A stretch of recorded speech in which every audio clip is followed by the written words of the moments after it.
Students taking a career and technical education course came to Springfield this week to ask lawmakers for their support. Illinois Capitol Bureau Chief Max Cotton spoke with students about what they're asking for.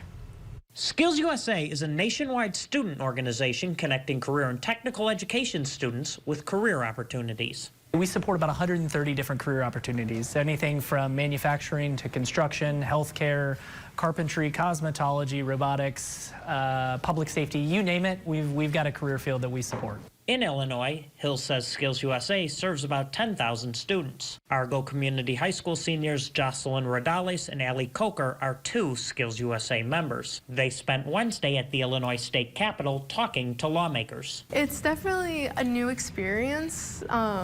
Being able to actually meet with legislators is huge for me because I turned 18 in October, so I'm a registered voter. And their message to lawmakers: support career and technical education programs. I'm glad CTE exists because if not, most kids wouldn't have like what they want to do career, not just graphic communications, but in general like welding, woods, photography, culinary. Most kids wouldn't have those opportunities if CTE courses didn't exist. And as lawmakers look at how to support career and technical education into the future, Hill says it's important to remember these courses are teaching kids skills that go beyond the classroom. Although it may not be a math test score or an English score that's going on our Illinois school report card, I would argue that the career and technical education classes that our students are getting, they're not just teaching that technical skill set, but they're also getting that leadership skill set out of it.